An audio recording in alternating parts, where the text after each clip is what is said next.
आंगनवाड़ी केंद्रों का निरीक्षण करेंगे प्रधान अध्यापक।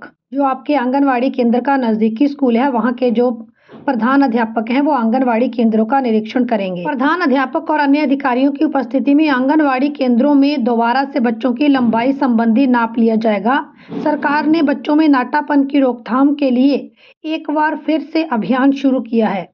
तो आप लोग देख सकते हैं, जिला कार्यक्रम अधिकारी कानपुर नगर में नोटिफिकेशन जारी हो चुका है और यहाँ पर 11/7/2025 को ये लेटर जारी किया गया है। बाल विकास एवं पुष्टाहार विभाग उत्तर प्रदेश के द्वारा 5 वर्ष तक की आयु वर्ग के बच्चों की स्टंटिंग यानी नाटापन की रोकथाम के लिए जो है विशेष प्रयास किए जा रहे हैं।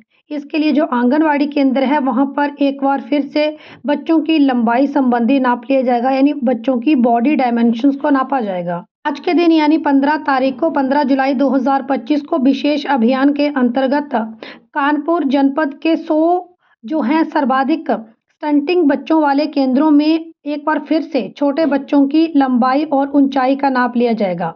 और यहाँ पर जो सही बॉडी डायमेंशन है, यानी अगर बच्चे का पोषण ट्रैकर ऐप के ऊपर डाटा ठीक से अपलोड नहीं है और 15 तारीख आज है और आज एक बार फिर से बच्चों की लंबाई और ऊंचाई का नाप होगा, तो यहाँ पर मैच करके ये भी देखा जाएगा कि जो पहले डाटा अपलोड है वो ठीक है या फिर नहीं।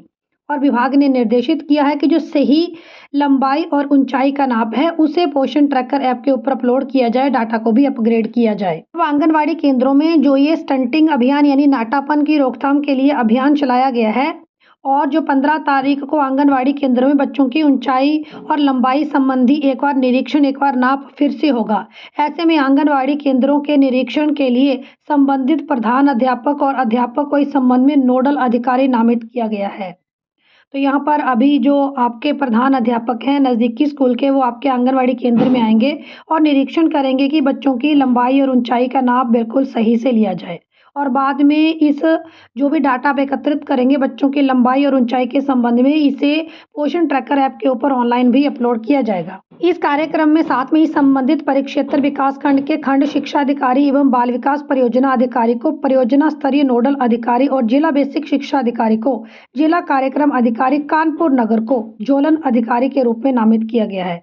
तो यानी यहाँ पर बड़े अधिकारियों को रिस्पॉन्सिबिलिटी दी गई है, स्कूल के प्रधान अध्यापक को रिस्पॉन्सिबिलिटी दी गई है कि बच्चों में नाटापन की रोकथाम के लिए जो एक बार फिर से प्रयास किया गया है, बच्चों की लंबाई और ऊंचाई को पुनः नापने का जो यहाँ पर एक अभियान चला है, ये अभियान सक्सेसफुल पूरा किया जा सके। यहाँ पर एक और बहुत महत्वपूर्ण चीज़ है कि अगर आप पोषण ट्रैकर ऐप के ऊपर गलत डाटा अपलोड कर रहे हो तो ऐसे में आपकी नौकरी के ऊपर खतरा भी आ सकता है, क्योंकि यहाँ पर एक बार फिर से बच्चों की लंबाई और ऊंचाई का नाप होगा।